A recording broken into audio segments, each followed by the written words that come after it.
ఇక్కడ బిల్డింగ్లు కట్ చేయాల్సిన అవసరం లేదు, ప్లెయిన్ ల్యాండ్ ఉంది. సింగపూర్ ఇచ్చిన ప్లానింగ్ మీరు చూస్తే one of the best plan. Seed capital, seed, దీని తర్వాత ఏరియా, ఈ ఏరియా కోర్ క్యాపిటల్, ఆ తర్వాత ఏరియా మొత్తం కలిసి సిఆర్డిఏ ఏరియా మొత్తం రీజియన్ తీసుకొచ్చారు. దానికి 7 రాజధానులకు మన రాజధాని నుంచి 7 రోడ్లు పోతాయి డిఫరెంట్ స్టేట్స్కి. ఇవన్నీ కూడా మనకు రాబోయే రోజుల్లో చాలా ఉపయోగపడతాయి. నేను ఒకటే చెప్తున్నా, ఇక్కడుండే రైతాంగం నెక్స్ట్ లెవెల్కి మీరు ఆలోచించాలి. ఇక్కడ మీ ఎంపీ ఉన్నాడు.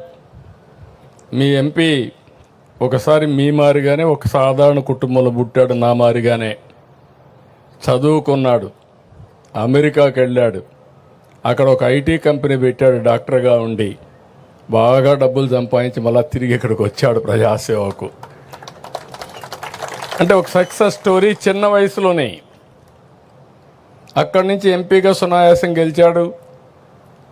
కేంద్రంలో డబుల్ ఇంజిన్ సర్కార్ వచ్చింది, మనకు అవకాశం వచ్చింది, ఆయనకు కూడా జాక్ పాట్ వచ్చింది.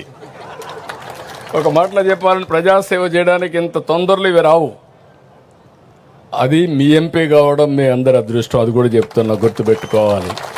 ఇక్కడ మీ ఎంపీ లెవెల్ హెడ్గా ఉన్నాడు, చేయాలని తపనుంది, డెవలప్మెంట్ చేయాలని తపనుంది, ప్రపంచాన్ని చూశాడు, దేశంలో మంత్రిగా ఉన్నాడు. ఆయనకు కూడా చెప్పా, ఎక్కువ సమయం స్పెండ్ చేయండి. ఇక్కడ రైతాంగం ఎవరైతే ఈ ప్రాంతంలో భూమి ఇచ్చారో వీళ్ళని ప్రయోజకులుగా తయారు చేయాలంటే ఏమేమి తయారు చేయాలనో ప్లానింగ్ తయారు చేయమని వారికి కూడా చెప్పా. నేను ఇంకొక మాట కూడా చెప్పాను, ఎక్కడ పోయినా మిమ్మల్ని గురించి ఆలోచిస్తాను. ఒక ఉదాహరణ, ఎస్ఆర్ఎం విట్టుకు చెప్పాను. నేను ఎప్పుడు చెప్పేవాడిని, ఒకప్పుడు హైదరాబాద్లో మీరు చూస్తే ఎక్కువ భూమి పేదవాళ్ళకు ఉండేటివి. నేను పదే చెప్పేవాడిని, మీరు భూమి అమ్మద్దండి, అమ్మేస్తే తక్కువ దొరకబోతుంది, దీని విలువ పెరుగుతుంది, మీరు పెట్టుకోమని చెప్పేవాడిని. కొంతమంది సరే అవసరాలు లేకుండా తెలియని తరం కూడా ఉండి అమ్మేవాళ్ళు. అమ్మితే డబ్బులు వస్తే ఏం చేయాలో తెలిసేది కాదు. అంత మునుపు 50,000, 30,000, 10,000 రూపాయలు అమ్మే ఎకరా 4 కోట్లు 5 కోట్లు అమ్మితే ఆ డబ్బులు ఎక్కడ పెట్టుకోవాలో తెలిసేది కదా. అప్పట్లోనే గోని సంచుల్లో పెట్టుకునేవాళ్ళు. నేను ఎప్పుడూ ఎగ్జాంపుల్ చెప్పేవాడిని, వీళ్ళంతా నేరుగా 5 స్టార్ హోటల్కి పోయి కాస్ట్లీయెస్ట్ విస్కీ పేరు తెలియదు కానీ ఆ హోటల్లో ఉండి విస్కీ తాగాలనేవాళ్ళు.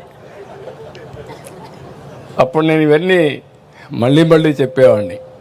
ఇక్కడుండే మీకు కూడా చెప్తున్నా, దుర్వినియోగం చేయొద్దండి.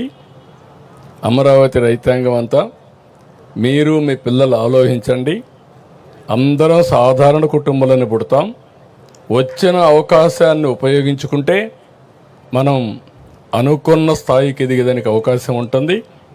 మీరు ఇంటికి ఒక ఆంట్రప్రెన్యూర్ అన్నాను. ఆ ఆంట్రప్రెన్యూర్ అనేది అమరావతి నుంచే ప్రారంభం కావాలనేది నా ఆలోచన. ఇక్కడ విట్టు, ఎస్ఆర్ఎం, రేపు రాబోయే రోజుల్లో టెక్నాలజీ కోసం బిట్స్ పిలాని ప్రపంచంలో ఉండే యూనివర్సిటీస్ అన్నీ వస్తాయి. ఇక్కడే మీ భూమిలో మీరు చూస్తే క్వాంటమ్ కంప్యూటింగ్ వస్తూ ఉంది. క్వాంటమ్ వాల్యూగా డిక్లేర్ చేశాను.